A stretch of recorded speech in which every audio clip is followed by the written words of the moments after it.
Thank you so much, Ms. Rita, for having me on the panel today to talk about perinatal mental health and what you need to know. So let's just get started. Also, if you guys are leaving any comments in the chat, Ms. Rita, if you could help me with that as well as my intern, Ms. Dion, she'll be helping me as well. Okay, and I've got somebody else. I got my moderator coming on. Her name is Tiara Morris, so she'll be on too. Okay. Okay, perfect, perfect. So perinatal mental health, you guys. So this is going to be an amazing moment today. I really want you guys to be interactive if you can.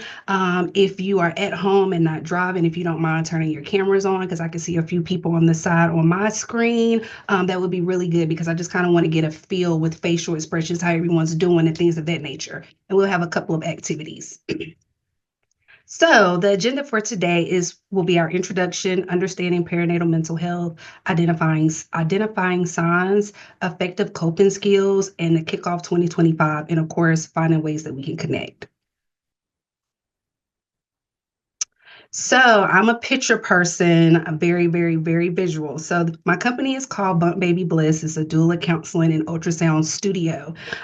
I'm an Aggie. This is me just opening up our business, a therapy picture. I have 3 boys, and I'm not sure if you can see my husband over here. And then this is me and my doula work. And this is me pregnant with my youngest baby that is now 3 years old. So I'm going to go straight to the link to kind of tell you a little bit more about what I do. Are you still able to see everything, Miss Rita? Am I still sharing my screen? Yes, ma'am. Okay, perfect. All right, so just some things about me. I'm an alumni of North Carolina A&T State University. I received my master's at the University of South Carolina in Columbia. My background is both in social work. I was a clinical social worker, a school social worker for the district here in Greensboro, North Carolina for about 12, 13 years and transitioned to focus more on maternal health and private practice and expanding my doula business here in the Greensboro area. Again, some of the things that I enjoy doing is helping people. Social work to me is a part of my personality, which is why I got into doula services and decided to put all of my favorite things under one umbrella because I feel like what I do anyway is advocating for people, and I wanted to narrow it down so that I can advocate for women and men that are growing and adjusting to a new family. Yes, so I am a certified birth doula, trained as a perinatal mental health counselor, and then a whole bunch of just really cool things that I have going on. All right, so we're going to get out of that and then go back to the presentation. Any questions for me so far? Nope. All right. So what is perinatal mental health? Understanding it. Does anybody off the top of their head kind of familiar with perinatal mental health or knows what it means? Anything like that? You can come off of the mic if you would like, or if you put it in the chat. Anyone can give me an example of what they think it may mean. I think it's just how you're feeling after you give birth, anxiety, depression, anything like that. And that your baby is adorable. Oh, thank you. Thank you. So cute, so cute. Yes, the answer was also on the screen. But understanding perinatal mental health is, yes, your mental health of someone during pregnancy and up to 1 year after giving birth. The reality is sometimes it's up to about 2 years, but it's really understanding that important time before having your baby, during pregnancy, and then about a year or two afterwards. So that would be the time frame you would pay attention to in regards to dealing with someone's mental health. And it says someone because perinatal mental health cannot, again, not only be women, but it can be men as well, right? All right, so perinatal mental health conditions include major depressive disorder, generalized anxiety disorder, PTSD, OCD, bipolar, eating disorder, and pregnancy postpartum psychosis. Up to 27% of new moms experience perinatal mental illness. So I actually think the number, this is just what is documented, but the number is actually much higher than this because a lot of women do not understand the importance of having a safe space to share what they're dealing with. A lot of women have, and we'll kind of get into this on the next couple of slides, have intrusive thoughts, anxiety that is like through the roof beyond, worrying about if baby's going to if baby's breathing through the night. But some women have the type of anxiety of like, I'm afraid to send my child to childcare. I don't want anybody to watch them. I don't want dad to have them. I don't want my partner to have them. Only I can protect them. And your family can kind of share with you that, oh, this is, normal, or I experienced the same thing, or you just had a baby, so it's okay, which in effect is okay, but we definitely need to pay attention to the patterns and signs so that we can talk to someone. Not all the mental health conditions are so serious as these, because these are pretty, top tier, but sometimes it's just a matter of your typical anxiety and mood disorders. Risk factors include a history of depression and anxiety or bipolar, ongoing conflict with a partner or family member, poor social support, and stressful life events. All right, any questions in regards to this so far? Nope. Okay. So some of the treatment options, again, that we would get into is social support. There are several social supports that are here in North Carolina, in other surrounding states. I know PSI, which we will get into, is a Postpartum Support International, and I'll share some resources with you with that. That is free. And then some of our local hospitals also offer free support groups just to kind of be around other women and people that are kind of experiencing the same thing and kind of understand other like-minded feelings, is important. Then, of course, mental health counseling and medical evaluation and treatment, which leads to medication and things of that nature. Not everyone needs it. Sometimes we just need a good person to talk to. All right.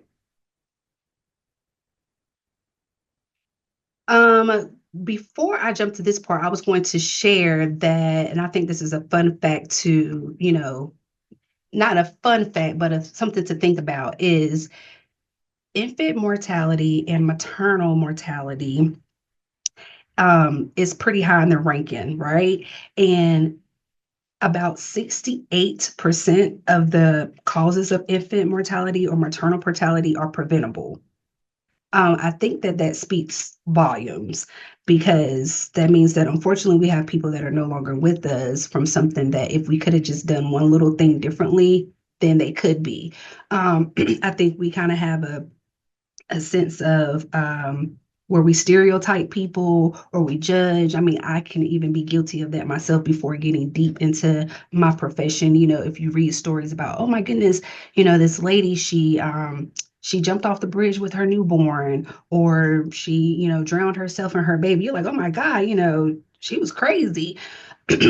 Well, when you talk to the families and you hear interviews and things of that nature, so many of the signs that I'm about to go over, they actually mention. They'll say, well, you know what? She was always sad, but we thought that she was just sleep deprived and tired from the baby, and I would come over and help her, but she just seemed irritable because she hadn't had any sleep, or she would just say that she was so worried. And we don't take it that serious. And I'm not pointing blame at any of our support people, but what I want us to realize is that everybody doesn't have the profession that clinical therapists and social workers have, and other counselors. So it's great to have that support group of people that you share these things with, but also keep in mind that you want to build a community of where you feel comfortable sharing these things and that your family's educated on pre and postpartum mental illnesses so that they can help get you help. Does that make sense to everyone? Any questions about that?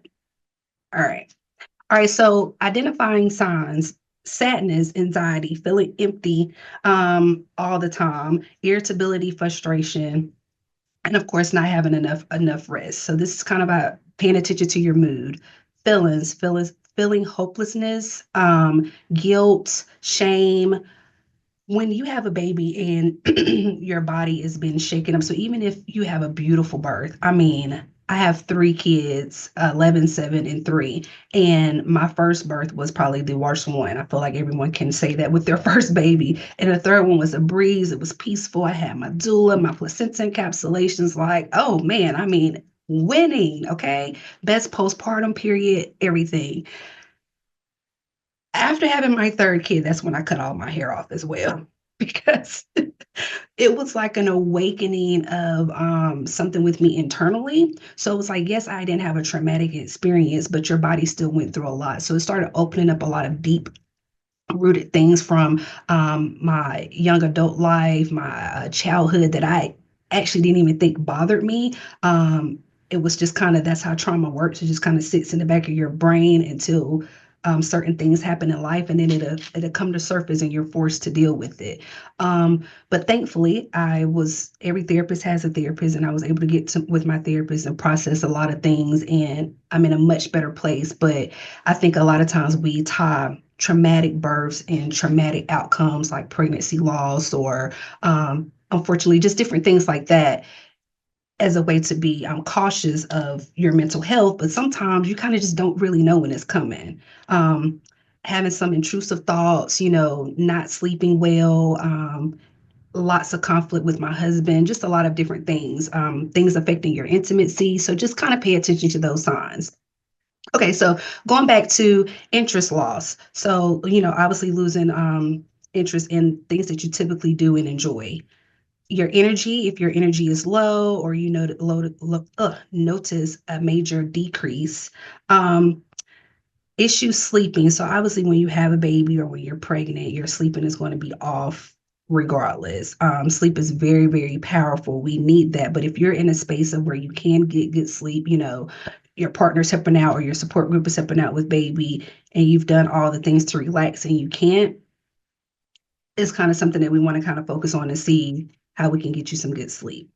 Changes in your appetite, concentrating thoughts, and then the one that a lot of people don't like to talk about, but baby. So lack of interest in the baby, not feeling like you're bonded with baby, feeling very anxious about or around the baby. A lot of people don't talk about those things. It makes you feel embarrassed. It makes you feel like you're not a good mom. It makes you feel all types of things. And nobody wants to talk about that. But I'm here to tell you that so many moms and dads feel this way, like so many people. So just normalizing your feelings and understanding that you're not the only one. And we just need to process it and see where it's coming from and see if you're feeling safe, right? Because you're not wanting to harm yourself or your baby or others is very important. But then just kind of breaking down where these feelings are coming from and processing them. Any questions for me from here? Talk to me, y'all. So I have a QR code. If you are able to take a picture of it, or I think if you put your camera over it, it may pop up. And this is a confidential QR code. What happens here, if you click on it, it will take you to, I think I can click on it and then I'll take it back. Oh no, I can't click on it. My bad. Anyway, if you click on it or screenshot it, take a picture, whatever, it will come up with something that says less vents. You'll see an angry person on there looking crazy. Uh-huh. And I want you guys to drop in there. Yes, love it, love it. Drop in there how you're feeling. Like, what do you want to vent about before we go to the next slide? Like, what is it about parenthood, trying to get pregnant, struggling still processing pregnancy loss, family conflict, like literally vent. Again, it's confidential. We will not see your names. Only I will get it, well, myself and my intern. And I'm going to respond to a couple of them now if you guys say something, but if you say something later, I'll respond to you when the presentation is over. I think it'll be active for up to about 2 hours. Do you see anything yet? 3? All right. Yeah, so give us like a moment, and as you guys type it in, Extended family not understanding boundaries. extended family not understanding boundaries. Big. Um, if baby is already here, therapy would be very important for yourself to know how to communicate. If you're pregnant, I think having a birth plan would be amazing. A birth plan is like your cheat code to tell people how you want things to be in place. Very important. I mean, yes, you can get a birth plan off of Google, but a birth plan with a good doula will break down all the ins and outs of that are specifically for you, like who you really need to focus on, who you want to be around the most, how do you want people to come over and help you out and be supportive and not just coming over to see baby. But having a great birth plan would be very beneficial for that. But something else we have. Parents slash loved ones not accepting the ways I want to raise my children because it's not how they raised us. Oh yeah. So, and I don't know if you guys can hear my intern back here. Can you hear her? Okay, great, because she's reading the question to me. But basically, families' input on how you're raising your children, very difficult. Very difficult. I'm not going to answer all of them. I just want you guys to hear other people's feedback. Go ahead. During pregnancy, I have been feeling anxious about being an inadequate mother. Are we still feeling anxious now after pregnancy? Um, Worried about not bonding with baby and mental health after labor.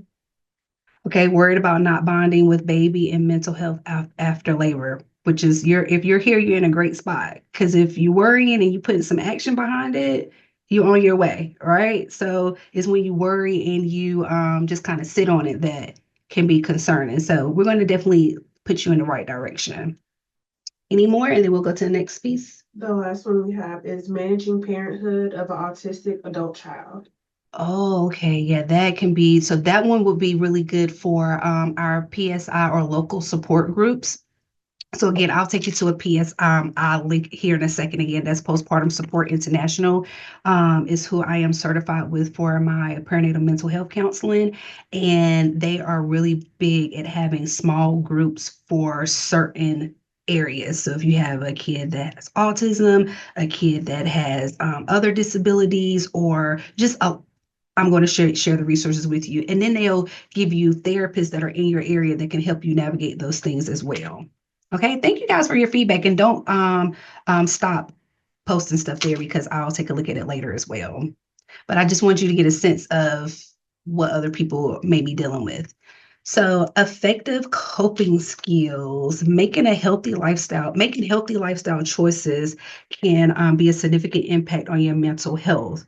We already know that exercise is very important, right? Now, I got a funny joke for y'all. It's not really a joke, it's my real life. But I have bought new workout gear, new shoes, new equipment, all the things, and I just can't seem to get it together to work out. And I know that it's going to clear my mind, body, and soul. But someone told me once, because I don't have all the answers, and they was like, Courtney, well, if you just work out for 5 minutes, that's more than what you did yesterday. And that spoke volumes to me. It's so crazy how someone else can say the simplest thing, but it's very impactful. And I carry that and want to share that with you guys. So when you hear exercise, it doesn't mean running on a treadmill, bench pressing 150 pounds. Literally waking up in the morning doing a 5-minute stretch is more than what you did yesterday. And guess what? If you do the 5-minute stretch for 5 days, it's more than what you did before because you wasn't doing 5-minute stretches for 5 days previously. So give yourself some grace and just start. And don't get caught up on the special day, the time, the new year. It's got to be 30 minutes, and when am I going to have it? Sometimes when I'm talking to my husband, I might just start stretching. He's like, can you just stop and listen to me? I'm like, no, because you got a lot to say, and this is a good time for me to kind of get my stretches out. So exercise, don't feel like you have to have all the things to make it happen. Of course, physical activity improves your mood and reduces stress. Getting enough sleep.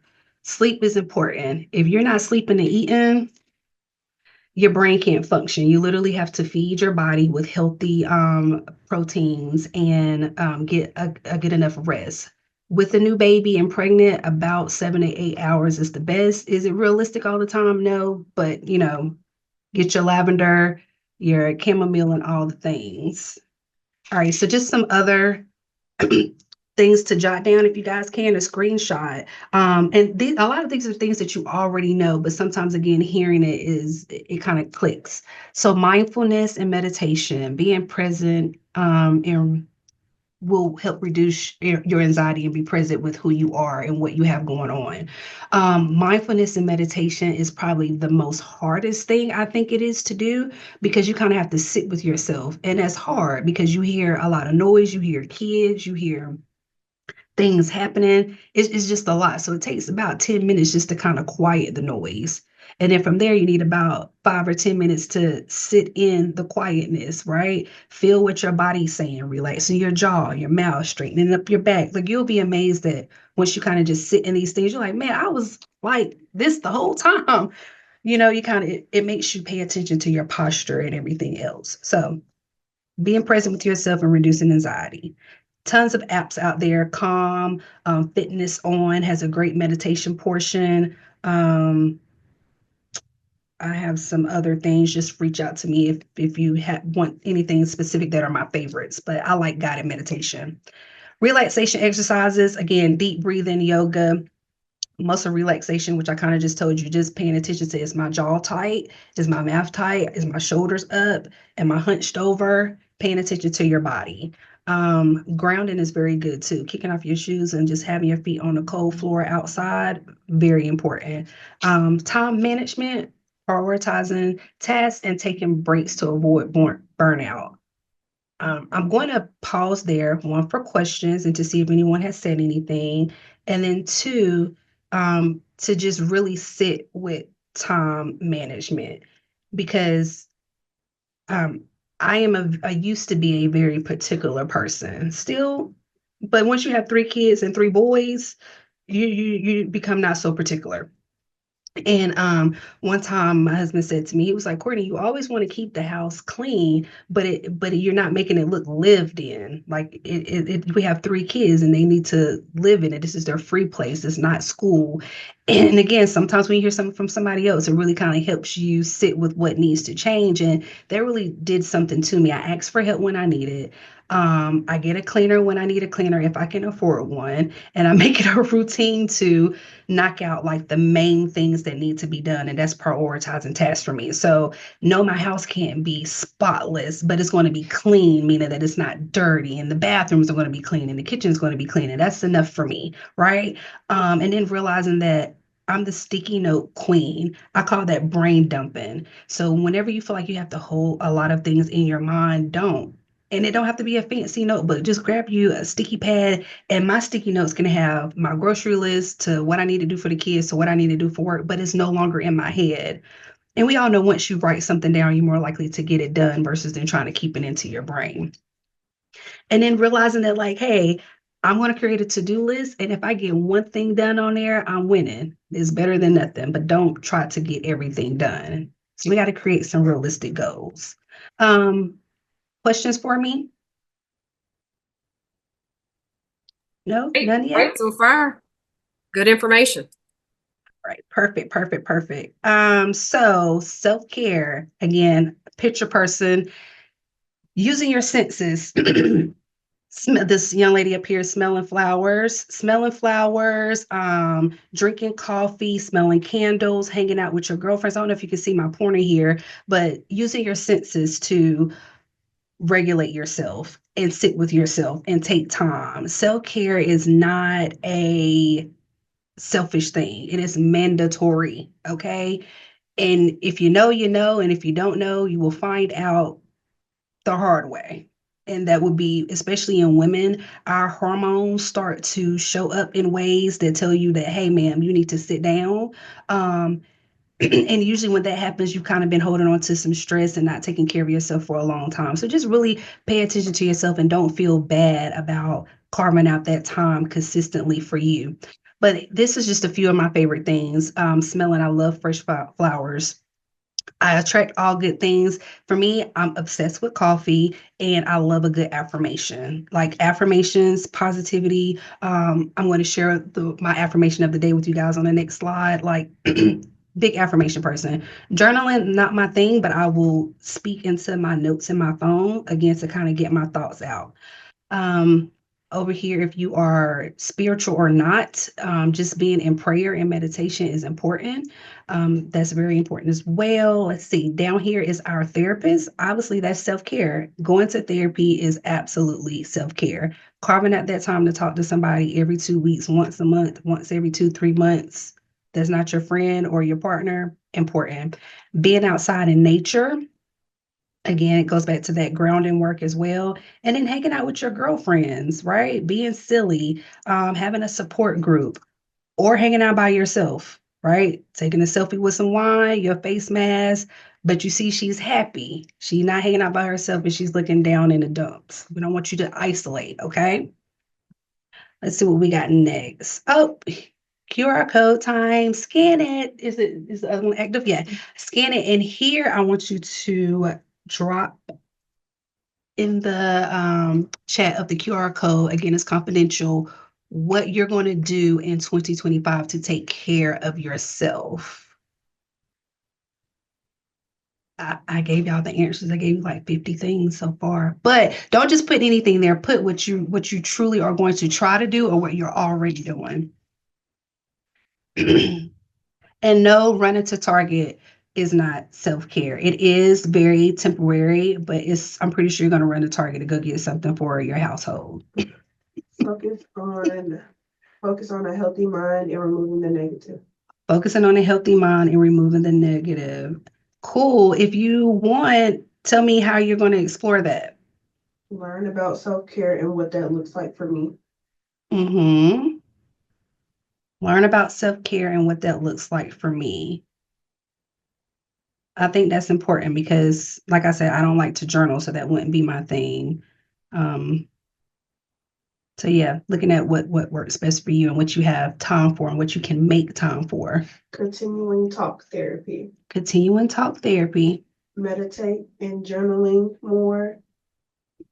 Okay, meditate and journaling more. Try to spend time with friends that support me and my values, even if they're different from theirs. Mm-hmm. Mm-hmm. So we're talking about some group work here, hanging out with friends. Therapy and practicing gratitude. Therapy and practicing gratitude. Gratitude is important. Ooh, because we beat ourselves up and when I say new moms, I don't mean new like you have one kid. You're a new mom every time you have a kid.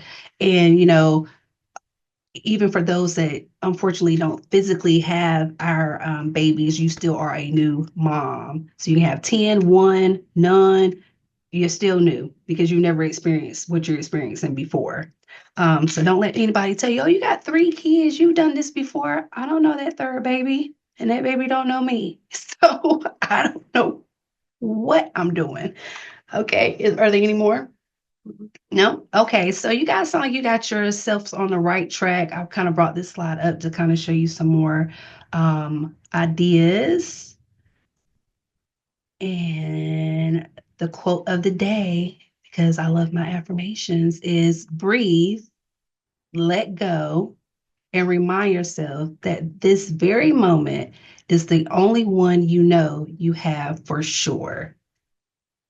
This is a mouthful in one. It forces you to take your time to relax and to be in the moment, right?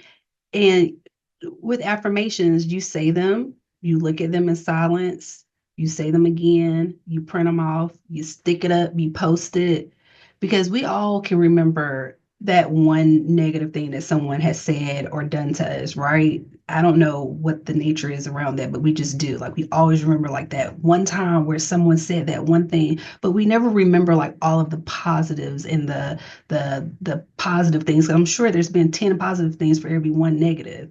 So we kind of just sit in, whoever said gratitude, sit in gratitude and sit in the moment that you're in. It's important. All right. Almost done. So almost there. Growth mindset, kick off 2025 right. You guys, 2025 is next month. That is crazy how it's already the 18th. So some resources for perinatal mental health include, again, support groups. Some of them are free, some of them aren't. They're all great. Psychoeducation, that is a form of therapy. Sleep hygiene, of course, getting good sleep. individual therapy. I would even add couples therapy, getting a therapist. Y'all see therapy, group therapy, and medication treatment. This is a great, great, great way to kick off 2025. And let me add that you don't have to be able to identify an issue to talk to someone. Okay. So some people say, well, I'm not going to do couples therapy because we're not having issues. Or I don't want a therapist right now because I'm fine. The goal is to be proactive. Life is going to always life, right? And when life is life and you don't want to be scrambling like who I need to talk to, because in those times you usually go talk to people that's not specialized in this area.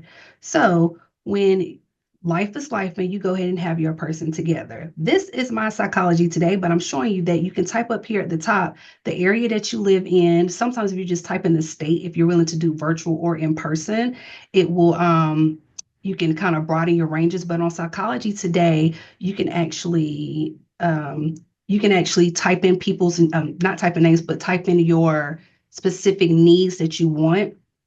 For instance, down here it talks about how I specialize in pregnancy and perinatal and postpartum, marital and relationship issues, and then some other areas as well. So it just kind of helps you understand like my focus areas: adults, individuals, and couples. So if someone went, to refer me for their teenager, that wouldn't be my specific area. So just getting you guys to kind of see how that works for psychology today. Any questions so far?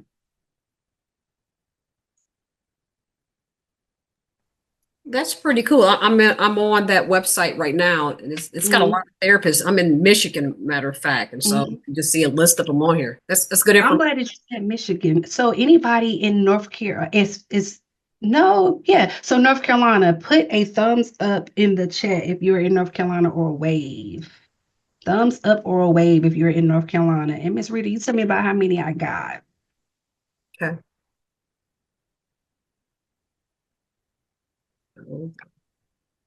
I see two. No, I see one. Raquel. Oh, Raquel. Yes, yes, yes. Fun fact. I was Raquel's doula. Ah, good. Yes. Okay. Yes, ma'am. And she was actually just attending a group here at one of our local hospitals for moms, a great support group that they have as well. Good, good. And then I think it's Kiana. Kiana, okay, in North Carolina. Carolina. All right. So any of our families that are in North Carolina, definitely I give you top dibs on reaching out to me for any therapy services and things of that nature. For our families that are not in North Carolina, definitely still reach out to me as well, because I can kind of guide you in the right direction. As far as therapy, if you would like it from myself, I am not licensed in North Carolina, but I can provide it outside of your insurance. So it just depends if you guys have insurance or not and how that works. So just, don't feel limited to if you're not in the area. And of course, as you saw, Psychology Today allows you to do virtual and in person. So definitely please feel free to connect. So almost done. Helpful resources, because I said all this, but it's like, okay, now where do I go? So PSI, if it's going to take me there. Oh, is the link not working? All right. Well, PSI, which I can share this with you guys later, they again have chapters. I did North Carolina, but they have them in every state. They have postpartum support groups. And again, it'll show you a list of people that offer them and how they can be of help. This is it. This is actually how it will look. So this is my PSI profile, and it'll just say, this is where this person is. This is what it's like a different type of Psychology Today, but strictly for like perinatal mental health. It was just psi.com. Like, what's the exact link? Hold on, let me get you there. Because these links right here, I thought, yeah. So PSI, so Postpartum Support International. And it'll be this little logo right here. Okay. And it'll have pinpoints for professionals, and then moms and dads, and then again to talk about support groups, kind of talk about the area that you're in. It educates you more on signs and things of that nature. Put it in the chat. I'll put your website in the chat. I'm gonna put the PSI in the chat. Yeah, and then of course Psychology Today. You Okay. can type in anything and it'll help narrow it down. Right. And then last but not least, thank you so much for your time. And then here are all of my handles. Everything is Bump Baby Bliss. Mhm. Not baby bump bliss, but bump baby bliss. Think about the bump first, the baby, and then the blissfulness. Um, our motto is to make sure that you have a beautiful journey before, during, and after pregnancy. So one-stop shop for all your pre and postpartum needs. And I really want us to work together to create a supportive environment where mental wellness is considered a necessity and not a luxury. Um, we're trying to change the times of understanding that, having a therapist and having all of these quote unquote extra resources or supports like doulas and support groups and all of these things are considered luxury. It's not. It's a necessity. It's a necessity to be proactive. It's a necessity to be preventative. And it's a necessity because, as I mentioned when we started earlier, that 68% of infant mortality and maternal mortality are preventable. Yeah. Right. So it's important to create that safe space to be able to have conversations, even if it's not about therapy, it could be about, anything about your pregnancy. So it's just a good thing. So here are my handles for Facebook and Instagram, my website, my cell phone number. You can call, text there. So feel free to like and share and connect. Chat too. Thank you. Thank you.